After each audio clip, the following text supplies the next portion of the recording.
Muito boa tarde para você. Vamos seguir com novas informações do que está sendo destaque no Brasil nesta quarta-feira. As mulheres são maioria na população brasileira, têm nível de escolaridade maior que os homens e assumiram a chefia de 51% dos lares brasileiros nos últimos 10 anos. Porém, são elas também que enfrentam, ao lado das pessoas negras, o maior índice de desocupação no país.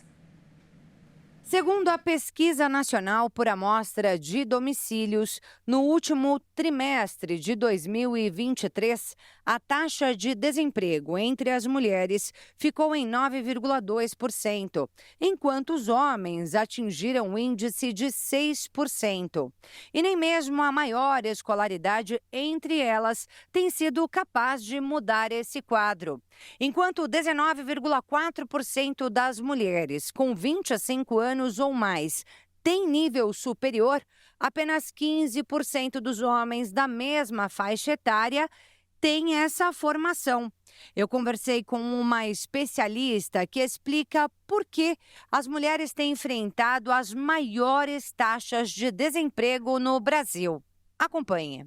Pensar na situação da mulher hoje no mercado de trabalho é pensar numa questão sócio-histórica cultural, ou que a gente chama, muitos conhecem como estrutural, ao longo da sua história de como ela se formou. Traduzindo isso, o que significa? Sua história é constituída no exercício do papel de quem é a mulher, né? Quando a gente fala de ontologia, a gente está falando da razão de existência. E nesta razão de existência, de que a mulher existiu, a mulher ocupa alguns papéis, e nesses papéis algumas categorias e características. É vulnerável, é um sexo mais frágil, é um sexo mais emocional. Isso se constituiu ao longo da sua história. O que é importante declarar é que no segundo semestre de 2023 foi sancionada uma lei já sancionada, já assinada pelo presidente, aonde é punida qualquer tipo de discriminação para a mulher, né, que tenham as mesmas posições do que os homens. Sancionando essa lei, né, as empresas, inclusive, vão ser reguladas por um relatório mensal, inclusive onde essa fiscalização vem em vários âmbitos, e um deles é essa possível discriminação por função ou por salário.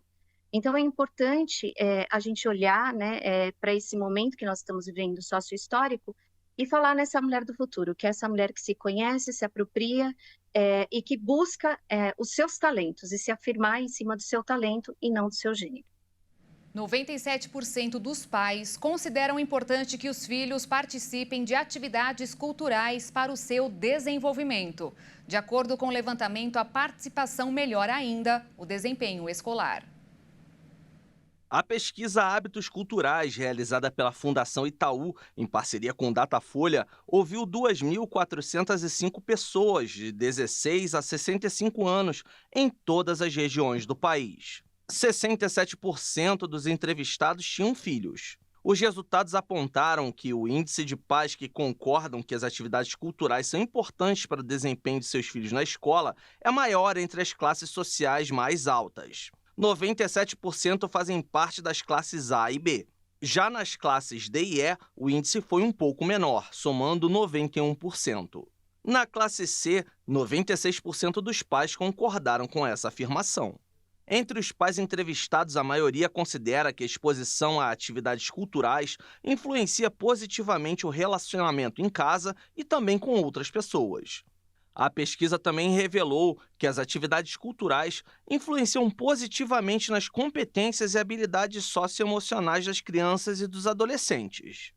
Para 54% dos entrevistados que têm filhos, realizar atividades culturais influencia na criatividade. Para 38%, elas contribuem para o autoconhecimento. Para 37%, que traz impactos à empatia. E outros 37% admitiram influência sobre a construção do senso de cidadania. 35% disseram que traz contribuições para o engajamento e o pensamento crítico dos filhos. Para especialistas, é importante que as atividades culturais possam ser incluídas nos currículos escolares, já que as classes de maior renda podem se suprir de cultura por meio de práticas pagas ou nas atividades de verão. Mas as pessoas de renda mais baixa vão depender de um acesso que esteja próximo de seu território. Para isso, as escolas se tornam ainda mais importantes, principalmente as públicas, para proporcionar esse acesso e reduzir as desigualdades. Outro aspecto analisado pela pesquisa concluiu que, para 60% dos entrevistados, as redes sociais são a principal fonte de consulta de informação sobre atividades culturais. Em seguida, foram citadas as recomendações de amigos e parentes, propagandas, sites de busca, veículos de comunicação, professores, escolas e os influenciadores. Outro resultado é que 41% dos entrevistados reconhecem a escola como um lugar de acesso à cultura ou de realização de atividades culturais, à frente de clubes, teatros, bibliotecas e museus. Como conclusão dessa pesquisa, a cultura e a educação deveriam caminhar juntas. E vamos agora ao Minuto da Economia desta quarta-feira.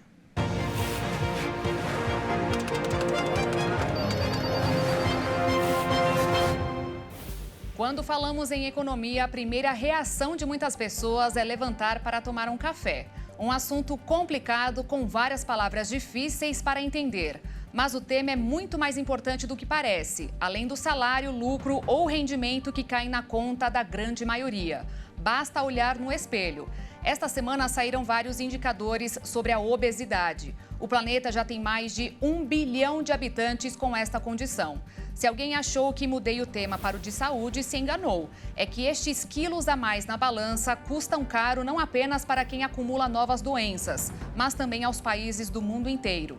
Segundo o Banco Mundial, além de atualmente ser uma das principais causas de morte, enfrentar as sequelas da obesidade não é fácil. Com a redução da produtividade no trabalho, os afastamentos, as aposentadorias precoces e o aumento dos gastos nos sistemas de saúde, incluindo os planos particulares. E 70% das pessoas que têm sobrepeso ganham salários mais baixos, pelos motivos que eu acabei de citar.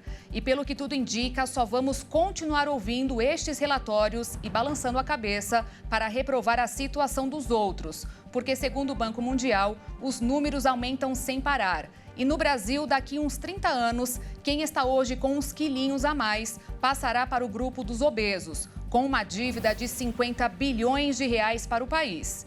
Melhor começar a fazer pelo menos uma caminhada.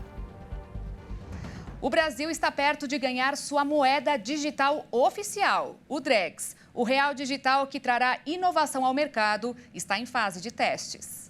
Com chegada prevista para o segundo semestre deste ano e atualmente em fase de testes, o Drex será emitido pelo Banco Central e será a moeda digital oficial do Brasil. Na prática, se trata de uma moeda virtual que terá equivalência ao dinheiro em circulação. Ou seja, R$100 continuarão sendo os mesmos R$100 caso o consumidor opte por adquirir um produto ou serviço com o Drex. Imagine, por exemplo, comprar um carro novo e fazer a alteração de titularidade pelo celular assim que o pagamento for transferido para a loja sem precisar ir ao cartório.